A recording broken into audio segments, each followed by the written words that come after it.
जब भी कोई रोग एक शरीर के अंदर आता है ना, तो उसके इम्पैक्ट सबसे पहले एक भवन के अंदर दिखने शुरू हो जाते हैं। नमस्कार, आप सब लोगों का बहुत-बहुत स्वागत है आज के इस लाइव सेशन के अंदर। एक ह्यूमन बॉडी के अंदर जिस तरह से रोग आते हैं, जिसको आयुर्वेद के दृष्टिकोण से वात, पित्त, कफ के ज़रिए से देखा जाता है, तो जब भी इसके इम्पैक्ट एक ह्यूमन बॉडी पे नज़र आते हैं, ठीक वही इम्प्रिंट्स जो हैं आपको वास्तु पुरुष मंडल में, यानी कि आपको अपने घर के अंदर वो देखने को मिलता है। तो आज हम बात करेंगे किस तरह से आपका भवन आपके साथ जुड़ा हुआ है। जब-जब भी भवन के अंदर कुछ त्रुटियाँ आती हैं, कुछ इम्बैलेंसेस आते हैं, इसका प्रभाव मानवीय शरीर उस घर में रह रहे लोगों के ऊपर पड़ता है या रिवर्स अगर इसके बारे में मैं बात कर दूँ कि एस्ट्रोलॉजिकल कॉम्बिनेशंस अगर ठीक नहीं हैं, अगर एक व्यक्ति को रोग आना तय है, तो रोग आएगा, पर उसके इम्पैक्ट आप अगर एक अच्छे तरीके से एक घर को देखेंगे, तो घर पहले उसके सिम्पटम्स जो है वो बोलना शुरू कर देता है। तो आज की वीडियो का ये टॉपिक है और आज इस वीडियो को बहुत अच्छे से देखिएगा और जितने लोग अगर कोई हेल्थ डिजीज़ को लेकर के सफ़र कर रहे हैं, हम बहुत सारे टॉपिक्स तो नहीं कवर कर पाएँगे इसके अंदर, पर जितना करूँगा, वो बहुत इम्पोर्टेंट जो है वो रहेगा। So let us start our journey. पहली बात जब हम वास्तु पुरुष मंडल को देखते हैं, तो वास्तु पुरुष मंडल एक भवन के भीतर 2 प्रवृत्तियों के अंदर बँटा हुआ है। जैसा कि आप इस इमेज में देख पा रहे हैं, जिसको क्या कहा जाता है शिवा और शक्ति, यानी कि masculine and feminine side of vastu पुरुष मंडल। अब ये क्यों देखना है? क्या क्यों इम्पोर्टेंट है masculine and feminine side of vastu पुरुष मंडल? जब भी एक घर के अंदर वास्तु पुरुष मंडल में स्पेसिफिक एरियाज में जब इम्बैलेंसेस आते हैं, तो उस घर में मैक्सिमम चांसेस हो जाते हैं या पुरुषों को रोग होने के लिए या महिलाओं को जो है वो रोग होते हैं। डिपेंड करता है कि मैस्कुलाइन साइड में इम्बैलेंसेस ज़्यादा हैं या फेमिनाइन साइड में इम्बैलेंसेस जो हैं वो ज़्यादा हैं। जो कि आप इस इमेज में देख पा रहे हैं। अगर नॉर्थ ईस्ट से लेकर के साउथ वेस्ट तक एक सीधी लाइन अगर आप ड्रॉ करें, तो north east, south east, south south east ये सारी दिशाएँ जो है ना, ये मैस्कुलाइन साइड को गवर्न करती हैं। व्हेयरएज़ साउथ वेस्ट से लेके नॉर्थ ईस्ट तक जाते हुए जहाँ वेस्ट आ जाता है, वेस्ट साउथ वेस्ट आ जाता है, नॉर्थ वेस्ट आ जाता है, नॉर्थ नॉर्थ वेस्ट आ जाता है, ये सारी फेमिनाइन साइड को गवर्न करती हैं। अब पहली बात तो ये जब-जब भी इन दिशाओं के अंदर इम्बैलेंसेस होंगे, यानी कि आपके भवन के अंदर अगर ज़्यादा इस साइड पे मैस्कुलाइन साइड पे अगर इम्बैलेंसेस होंगे, तो एक भवन के अंदर पुरुषों को जो है रोग जो हैं वो ज़्यादा रहेंगे। जहाँ कहीं पर फेमिनाइन साइड में वास्तु पुरुष मंडल के अगर इम्बैलेंसेस आ जाते हैं, तो महिलाओं को जो है वो रोग ज़्यादा रहते हैं। सो ये इम्बैलेंसेस क्या हैं? कैसे इसको देखना है? आयुर्वेद में 4 तरीके से दोषास को देखा जाता है, जिसमें पहला देखा गया कि दोष जो है उसको देखना है। फिर दूसरा जो है वो देखा जाता है पित्त को, फिर तीसरा देखा जाता है धातुओं को और चौथा देखा जाता है मल को। जिसमें से दोषास जो हैं वो प्रमुख हैं जिसको हम त्रिदोषास के नाम से जानते हैं, जिसको वात, पित्त और कफ जो है वो कहा जाता है। अब ये बहुत डिटेल स्टडी का विषय है कि कब-कब वात, पित्त, कफ के इम्बैलेंस एक भवन के अंदर पंच महाभूतों से जब होता है, तो एक ह्यूमन बॉडी के अंदर उसका कैसा प्रभाव पड़ता है। आज इस फर्स्ट एपिसोड के अंदर इस एपिसोड के अंदर मैं आपसे वास्तु पुरुष मंडल में बनते हुए अलग-अलग दिशाओं में अलग-अलग ऑर्गन्स या अलग-अलग बॉडी के पार्ट्स जो हैं, हम बेसिक जो है वो हम कवर करेंगे। तो सबसे पहले मैं बात कर रहा हूँ किसकी? वास्तु पुरुष के सर की। हम सब जानते हैं कि जब मल्ल युद्ध हुआ तो वास्तु पुरुष को आज्ञा मिली ब्रह्मा जी से कि पृथ्वी पे औंधे मुँह लेट जाओ और जो भी भवन बनाते समय तुम्हारा ध्यान देगा, उसको जीवन में कभी भी कोई कठिनाइयाँ नहीं होंगी और जो ध्यान नहीं देगा, उसको जीवन में दुःख-तकलीफ़ें जो हैं, वो देखने को मिलेंगी, अगर कोई ध्यान नहीं देगा तो। और अगर हम ध्यान दे दें एक भवन को बनाते समय, तो देखेंगे ना केवल आपकी अपनी लाइफ़ के अंदर, अपनी व्यक्तिगत ज़िंदगी के अंदर भौतिक सुखों में उसका आप लाभ ले सकते हैं, बल्कि अपने शारीरिक रूप से भी उसका लाभ जो है वो ले सकते हैं। ईशान कोण जहाँ पे आप इस इमेज के अंदर देख पा रहे हैं, वास्तु पुरुष का सर का हिस्सा जो है, जहाँ पर बनता है, यहाँ पर आए गए इम्बैलेंसेस एक व्यक्ति को मानसिक रोग जो है वो देते हैं, सबसे पहले। मानसिक रोगों में बहुत प्रकार के रोग जो हैं वो रहते हैं। डिप्रेशन का हो जाना, इनसोम्निया हो जाना, ब्रेन में कहीं क्लॉट का आ जाना, बहुत सारी परेशानियाँ जो हैं वो रहती हैं। तो ईशान कोण आपके घर का जो कि तत्वों में जल तत्व प्रधान है, यहाँ पर आए हुए पंच महाभूतास के इम्बैलेंसेस इस दिशा के अंदर गैप क्रिएट करते हैं, जहाँ पर आपकी बॉडी के अंदर उस घर में रह रहे उस व्यक्ति को उसका प्रभाव पड़ेगा जिसके एस्ट्रोलॉजिकल कॉम्बिनेशंस बनेंगे। सबसे पहले सर्वप्रथम इस बात को समझिए कि एक भवन में अगर 4 लोग रहते हैं, 5 लोग रहते हैं या 10 लोग रहते हैं, अगर नॉर्थ ईस्ट में डिस्टर्बेंस है, इसका ये मतलब नहीं है कि घर में हर एक व्यक्ति को प्रॉब्लम होगी। एस्ट्रोलॉजिकली जिसका जुपिटर की पोज़ीशंस खराब होंगी, उसको इसके दुष्प्रभाव पहले देखने को मिलेंगे। बाकी लोगों को भी देखने को मिल सकते हैं, डिपेंडिंग ऑन कि वो किस एस्पेक्ट को जुपिटर जो है वो गवर्न कर रहा है। तो यहाँ हम हेल्थ हेल्थ के एस्पेक्ट की बात कर रहे हैं, जहाँ पर ईशान कोण के अंदर आए हुए इम्बैलेंसेस अगर इस दिशा के अंदर क्लटर रखा होता है, तो आप देखेंगे एक व्यक्ति को नेगेटिव थॉट्स आना, उसको बहुत बुरे विचारों के साथ-साथ सेल्फ डाउट क्रिएट हो जाना, किसी पे भरोसा नहीं रहना और सब चीज़ें नेगेटिव वे से देखना, ये जो है वो देखने को मिलेगा। डिप्रेशन का शिकार भी व्यक्ति तभी होता है जब कभी भी नॉर्थ ईस्ट डायरेक्शन के अंदर क्लटर रखा होता है। हाँ, अगर डिप्रेशन के अलावा और कोई रोग हैं, जैसे रात को नींद नहीं आती, तो आप देखेंगे यहाँ पर वास्तु के इम्बैलेंसेस में बहुत सारी चीज़ें जो हैं वो देखी जाती हैं, जिसमें अगर नींद ना आना, अगर ऐसा होता है, माइंड में बहुत ज़्यादा थॉट्स रहना, बहुत ज़्यादा बर्डन फ़ील होना, तो ये संकेत है कि घर में इस जगह पे कहीं न कहीं किसी तरीके से स्टोरेज जो है वो की गई है, तो आप उसको चेक करेंगे। और अगर ब्रेन में क्लॉट्स बनते हैं या कुछ ऐसी समस्या किसी को है, तो इस दिशा से निकलती हुई जितनी पाइप्स होती हैं आपको, उनको चेक करना है। अगर उन पाइप्स के अंदर ब्लॉकेजेस होती हैं, तो माइंड से जुड़े हुए रोग जो हैं in the form of clots या अलग-अलग चीज़ों के ट्यूमर के रूप में भी वो जन्म लेते हैं। यहाँ पर कभी भी पेबल्स जो होते हैं वो नहीं रखने चाहिए, उसको अवॉइड करना चाहिए, तो ये वास्तु से जुड़े हुए इम्बैलेंसेस है। यहाँ पे हम पुरुष और महिलाओं की बात नहीं कर रहे, मैंने वो पहले आपको क्लियर किया कि मैस्कुलाइन साइड में जब जब भी इम्बैलेंसेस ज़्यादा होंगे तो पुरुषों को प्रॉब्लम ज़्यादा होंगी। फेमिनाइन साइड में जब इम्बैलेंसेस होंगे तो महिलाओं को ज़्यादा प्रॉब्लम होगी। अगली जो बात करने जा रहा हूँ दैट इज़ कि किसी को घुटनों से जुड़े हुए अगर तकलीफ होती है, जो कि एक सर्टेन एज के बाद होना कई बार स्वाभाविक हो जाती है, बट एज से पहले हो जाना इसका मतलब आपके घर की 2 दिशाएँ, जिसको मैं एक को साउथ ईस्ट बता रहा हूँ और दूसरे को नॉर्थ वेस्ट बता रहा हूँ। ये जो 2 दिशाएँ आप देख रहे हैं, जब यहाँ पर वास्तु के इम्बैलेंसेस आते हैं, तो घुटनों की तकलीफें जो है वो आनी शुरू हो जाती है।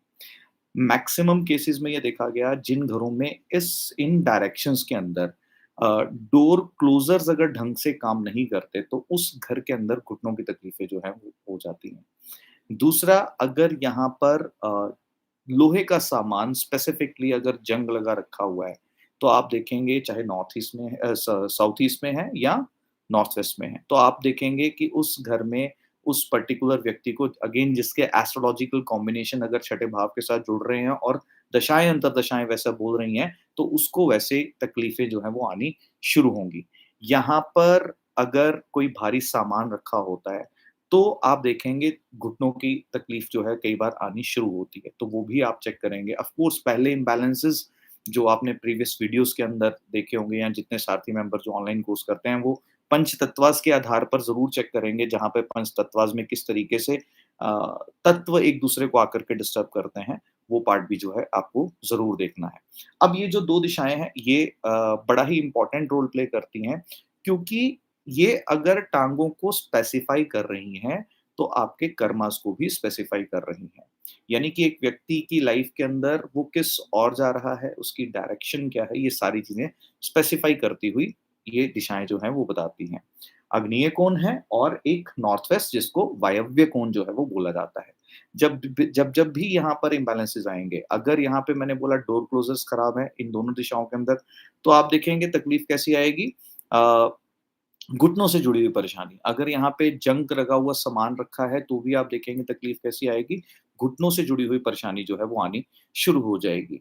और इसके उपाय कभी मैं आपसे डेफ़िनेटली शेयर करूँगा कि क्या-क्या उपचार हमें करने चाहिए क्योंकि मैंने बहुत वर्षों के अभ्यास से नक्षत्रास को ध्यान में रखते हुए, हर एक नक्षत्र के स्वभाव को ध्यान में रखते हुए, वास्तु पुरुष मंडल को स्वभाव में उनके स्वभाव को ध्यान में रखते हुए बहुत सारी चीज़ें जो हैं वो डेवलप की हैं। बट आज एक बेसिक अंडरस्टैंडिंग का विषय है, वो मैं आप लोगों से आज शेयर कर रहा हूँ।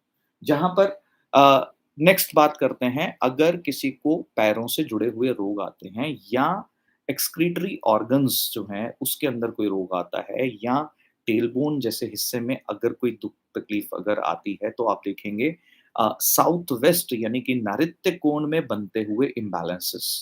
नैऋत्य कोण जो है स्पेसिफिकली पृथ्वी तत्व की दिशा है। यहाँ पे कैसे इम्बैलेंसेस होते हैं जब स्पेसिफिकली जब कमर में दर्द आती है या अ, एक्सक्रीटरी ऑर्गन्स में प्रॉब्लम आएगी। एक यहाँ पर दरारों का होना, इस डायरेक्शन के अंदर आप देखेंगे ये प्रॉब्लम को जन्म देता है। स्पाइन रिलेटेड रोग जो है वो कहीं न कहीं जन्म लेते हैं। आप देखेंगे टेलबोन रिलेटेड प्रॉब्लम्स जो हैं वो कहीं न कहीं रहती है। अगर यहाँ पे शिट पॉट भी आ जाता है तो भी कई बारी एस्ट्रोलॉजिकल कॉम्बिनेशंस बनने पे ये प्रभाव आपको देखने को मिल सकते हैं। महिलाओं को पीसीओडी, पीसीओएस की प्रॉब्लम्स जो हैं मंथली साइकिल्स की प्रॉब्लम जो है, उसके भी इम्बैलेंसेस होने का ये जो प्रमुख दिशा है, रिस्पॉन्सिबल रहती है। ऑफ कोर्स इसके साथ जुड़ी हुई और भी डिटेलिंग्स हैं, बट ये प्राइम दिशा इसको हम ज़रूर कंसिडर करते हैं। वास्तु के तल पर ये पृथ्वी तत्व की दिशा है। इस दिशा में इम्बैलेंसेस जो हैं, ज़रूरत से ज़्यादा जल तत्व आना इम्बैलेंस का कारण है। अग्नि तत्व जो है इम्बैलेंस का कारण है। यहाँ पर बहुत ज़्यादा लाल रंग हो जाना, किचन का आ जाना, ये जो है वो दिक्कत कई बार दे जाता है। अगर है तो उसको वास्तु के दृष्टिकोण से जो है उसको बैलेंस करना अनिवार्य हो जाता है, आवश्यक हो जाता है। अब यहाँ पे नेक्स्ट जो मैं स्लाइड में आपको दिखा रहा हूँ वो ये है कि अगर किसी को पेट से जुड़े हुए रोग हैं, क्योंकि पेट से जुड़े हुए रोग जो है वो बहुत ही प्रमुख रोग जो हैं वो लाइफ के अंदर रहते हैं। आयुर्वेद में ऐसा माना जाता है कि अगर पेट एक व्यक्ति का सही हो तो उसको रोग जो है वो बॉडी के अंदर नहीं होते। उसको 70 तरह की बीमारियाँ जो हैं वो ऐसे ठीक हो जाती हैं।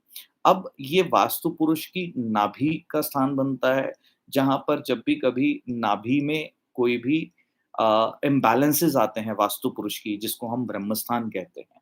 अगर आप बहुत ध्यान से इस इमेज को देख रहे हैं, तो यहाँ पर हमारा डाइजेस्टिव सिस्टम जिस तरीके से काम करता है, जिसको मैंने क्या कहा, वास्तु के अंदर क्या देखा जाता है, दोषास देखे जाते हैं, पित्त देखे जाते हैं, धातु देखे जाते हैं और मल देखा जाता है।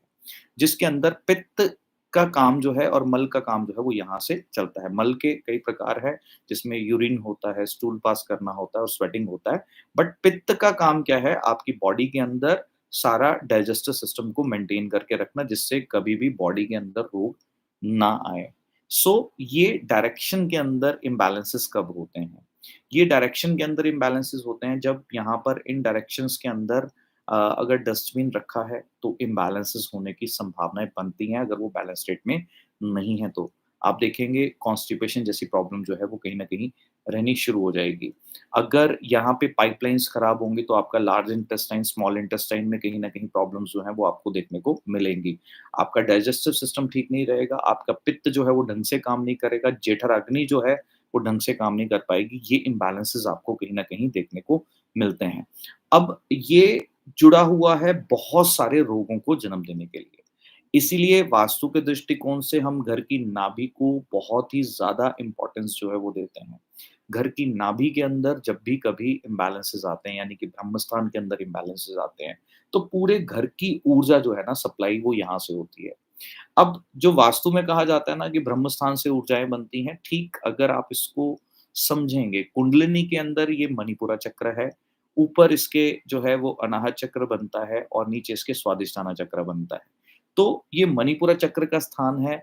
अगर आप वास्तु के दृष्टिकोण से देखेंगे, ये ब्रह्म स्थान है जहाँ से ऊर्जाएँ फैलती हैं। इसका मतलब जो आप खाते हो, जो ग्रहण करते हो, ग्रहण करने के बाद जो प्रोसेसिंग अंदर खाने की होनी है, जिसके बाद ज़रूरी विटामिन्स, मिनरल्स आपकी बॉडी के अलग-अलग ऑर्गन्स तक जाने हैं।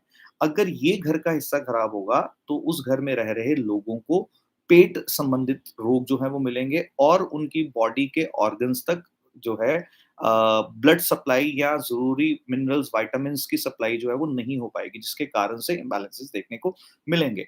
महिलाओं से जुड़े हुए रोग भी यहाँ से जन्म लेते हैं, पुरुषों के मतलब कलेक्टिवली पेट से जुड़े हुए सभी रोग हैं, बट जहाँ तक मैंने पीसीओडी, पीसीओएस की बात दृष्टिकोण से जुड़ी हुई की है, उसमें एक हिस्सा ये भी जो है वो रहता है। सो यहाँ पर इम्बैलेंसेस क्या होते हैं, यहाँ पर खड्डा हो जाना, अगर कहीं खड्डा है इस दिशा के अंदर मतलब फ्लोर लेवल जो है वो डाउन है, तो उस कारण से भी आप यहाँ पे इम्बैलेंसेस जो हैं वो देखते हैं। अब यहाँ पर अगर इम्बैलेंसेस अलग तरीके से देखने हैं और क्या-क्या चीज़ें हो जाती हैं, कोई भारी सामान का आ जाना, अगर यहाँ पे कोई भारी सामान रखा है, तो क्या होगा आपको कॉन्स्टिपेशन की प्रॉब्लम जो है वो रहने की संभावनाएँ बन जाती हैं। अगर यहाँ पे आप कोई टूल्स रखते हैं, स्पेसिफिकली नाइफ्स हैं, सिज़र्स हैं, अगर आप यहाँ रखेंगे, तो आप देखेंगे आपकी पित्त प्रवृत्ति जो है वो बढ़ जाएगी। तो पित्त प्रवृत्ति बढ़ी हुई आपकी क्या होगा आपकी बॉडी के अंदर गर्मी जो है वो ज़्यादा देगी जिससे आपके शरीर के ऊपर पिंपल्स हो जाना बहुत ज़्यादा तकलीफ जो है वो आपको रहती है, इचिंग का बहुत ज़्यादा होना, ये सब चीज़ें देखने को मिलेंगी। अगली जो मैं बात करने जा रहा हूँ दैट इज़ अबाउट लंग्स का पार्ट अगर हम देखते हैं, इसको आइडेंटिफ़ाई करेंगे तो ब्रह्मस्थान से टुवर्ड्स नॉर्थ ईस्ट की ओर बनती हुई जो ऊर्जाएँ हैं, ये ऊर्जाएँ बड़ी ही इम्पोर्टेंट है। अब इन ऊर्जाओं को अगर आप देखते हो, तो यहाँ पर इससे जुड़े हुए रोग कब लेते हैं, जैसे किसी को अस्थमा की प्रॉब्लम है, किसी को म्यूकस की प्रॉब्लम है, किसी को हार्ट रिलेटेड प्रॉब्लम है, ये सारे चैलेंजेज़ यहाँ पर आए हुए इम्बैलेंसेस के कारण से देखने को मिलते हैं। अब यहाँ पर क्या किया जाता है, अगर यहाँ पर इम्बैलेंसेस हैं, कैसे? स्पेसिफिकली यहाँ पे अगर जाल लगा हुआ है घर के अंदर, इस एरिया के अंदर, जाला जो होता है लग जाए, तो आप देखेंगे कैसी प्रॉब्लम रहेगी? अस्थमा जैसी प्रॉब्लम्स जो हैं वो कहीं न कहीं रहेंगी। अगर आप देखेंगे इस घर के इस हिस्से में दीमक लगा हुआ है, तो क्या होगा? यहाँ पर फिर वो प्रॉब्लम अस्थमा जैसी प्रॉब्लम जो है वो कहीं न कहीं रहेगी। अगर आप देखेंगे यहाँ पे घर के हिस्से में पानी कहीं खड़ा रहता है या पानी स्टोर रहेगा, तो म्यूकस जैसी प्रॉब्लम जो है वो जन्म लेंगी। अगर आप देखेंगे घर के इस हिस्से में कैक्टस या कोई ऐसे पौधे जो कि उनका काम अलग है मतलब मैं ये कहूँगा कि पौधे घर के अंदर लगाए जाते हैं बट कैक्टस क्यों अवॉइड किया जाता है क्योंकि काँटों के कारण से उसकी प्रवृत्ति जो है हमारा सबकॉन्शियस माइंड अलग तरीके से उसको परसीव करता है। तो अगर वो भी यहाँ पर है तो भी चेस्ट से जुड़े हुए रोग कहीं न कहीं देखने को मिलेंगे। भारी सामान है अगर और अगर किसी को हार्ट रिलेटेड कोई प्रॉब्लम आ रही है यानी कि अगर बार-बार किसी को हार्ट अटैक आते हैं या हार्ट से जुड़े हुए कोई रोग अगर आते हैं, तो भी आप इस हिस्से से भारी सामान हटाएँगे तो आप देखेंगे उनको रिलीफ जो है वो डेफ़िनिटली मिलेगा। अगली जो मैं बात करने जा रहा हूँ, ये सर्वाइकल रिलेटेड पॉइंट जो है वो स्पेसिफिकली बात करने जा रहा हूँ।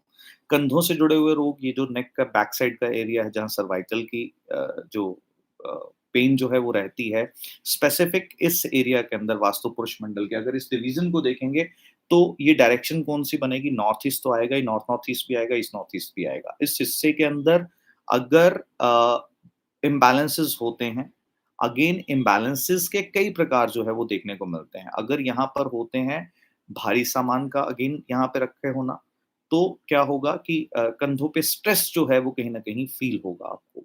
तो वो चेक कीजिए अगर आपने रिसेंटली अगर किसी को सर्वाइकल की पेन हुई है तो चेक कीजिए कि क्या आपके घर में स्पेसिफिक इस दिशा में कहीं कोई भारी सामान आपने रिसेंटली तो नहीं रखा? तो एक बार ज़रूर उसको चेक कीजिए। जहाँ तक बात करते हैं स्पाइन से जुड़े हुए जनरल रोगों रोगों की, तो अगर किसी व्यक्ति को स्पाइन रिलेटेड चैलेंजेस आते हैं, इश्यूज़ आते हैं, तो घर के इस हिस्से को जो मैंने वीडियो की शुरुआत में आपको बताया नॉर्थ ईस्ट और साउथ वेस्ट अगर एक रेखा खींच दी जाए, जो आप सामने इस पिक्चर में देख पा रहे हैं, तो इसको हम क्या कहते हैं? इसको कहते हैं वास्तु पुरुष का स्पाइन। अब ये स्पाइन है और यहाँ पर अगर कोई इम्बैलेंसेस आएँगे तो आप देखेंगे एक व्यक्ति की रीढ़ की हड्डी के अंदर प्रॉब्लम जो है वो रहना शुरू होती है और रीढ़ की हड्डी के अंदर प्रॉब्लम रहने का क्या मतलब है? बाकी सारी प्रॉब्लम्स को जन्म दे देना क्योंकि अ, हमारी जो स्पाइन है ना वो ऊर्जा का साधन है। ये हमारे पूरे शरीर के भीतर जो है ऊर्जाओं की सप्लाई जो है वो करती है। जैसा कि आप कुंडलिनी में जानते हैं 7 के 7 चक्रास मूलाधारा से लेकर के सहस्त्रारा तक इस रीढ़ की हड्डी के माध्यम से उसको देखा जाता है। सो अगर इस एक्सिस पर अगर कोई पिलर आ जाता है स्पेसिफिकली, तो उस घर के अंदर रहने वाले सभी लोगों को दिक्कत जो है वो आएगी। जहाँ पर मैंने पहले आपसे बात करी कि स्पेसिफिक एक दिशा में दिक्कत किसको आती है जनरली, कि एस्ट्रोलॉजिकल रीज़न्स अगर बनते हैं किसी के हॉरोस्कोप में तो आएगी। बट स्पाइन के हिस्से में अगर वास्तु पुरुष के किसी को घर के अंदर कोई पिलर्स आ जाते हैं, जहाँ पर आप पहले देखेंगे अगर नई बिल्डिंग बन रही है, तो कंस्ट्रक्शन भी कई बार रुक जाती है, आगे उसका काम भी नहीं हो पाता। बट अगर ये चीज़ इम्बैलेंसेस आपके घर के अंदर हैं, तो घर के अंदर सभी को जो है तकलीफ़ें आएँगी। हाँ, तकलीफ़ें कैसे होंगी? किसी को हेल्थ से जुड़ी प्रॉब्लम होगी रीढ़ की हड्डी की, और किसी को अपना लाइफ़ में वो स्टैंड नहीं हो पाएगा। क्यों? क्योंकि अगेन स्पाइन किसको इंडिकेट करती है? आपके स्वयं के सशक्त होने को, स्वयं के मज़बूत होने को इंडिकेट करती है। ये चीज़ें मैंने आप लोगों से शेयर की हैं। अगर आपको इसमें से कोई चीज़ नहीं समझ में आई है, हमारा Trinity vastu world beyond vastu group है, फेसबुक के ऊपर आप उसको जॉइन कर सकते हैं। वहाँ पर मैं लाइव सेशंस जो है वो लेता रहूँगा। और भी बहुत सारी चीज़ें हैं जो इस आयुर्वेद की दृष्टि से, एलोपैथ की दृष्टि से जो है वो देखी जा सकती हैं, चीज़ों को समझा जा सकता है, वास्तु पुरुष मंडल को अच्छे से अनुभव किया जा सकता है। अगर आपके किसी चाहने वाले या आपके किसी मित्र को या आपके परिवार में किसी को इम्बैलेंसेस के कारण से दिक्कतें आ रही हैं, तो इस वीडियो को पुनः वापस से एक बार देखिएगा और आप खुद ही उन रोगों को आइडेंटिफ़ाई करके उसका निदान जो है वो निकालने में सक्षम होने चाहिए, ऐसा मेरा विश्वास है। तो वीडियो को वापस से देख लीजिएगा और अगर आपको लगता है कि और कुछ समझने की ज़रूरत है, तो आप Trinity vastu world beyond vastu का जो हमारा ग्रुप है उसको जॉइन कीजिए। ट्रिनिटी वास्तु का पेज है फेसबुक पे, उसको उसके साथ जुड़े रहिए और इंस्टा पे जो हैंडल है उसके साथ जुड़े रहिए। मैं रेगुलर ऐसी वीडियोज़ जो है वो आप लोगों के लिए लेकर के आऊँगा जहाँ पर आप लोगों को बहुत कुछ सीखने को मिलेगा। सो इसी आशा, इसी उम्मीद के साथ कि हर घर के अंदर जो है वो सेहत सुख बना रहे। ऐसी मंगल कामना के साथ आप लोगों की दिन अच्छा रहे, साल अच्छा रहे, आपका पूरा जीवन अच्छा रहे, ऐसी परमपिता परमात्मा से आप सभी के लिए प्रार्थना है। दिल से बहुत सारा स्नेह, खूब सारा प्यार, फिर मिलूँगा वापस किसी वीडियो में, तब तक के लिए आज्ञा चाहता हूँ। धन्यवाद।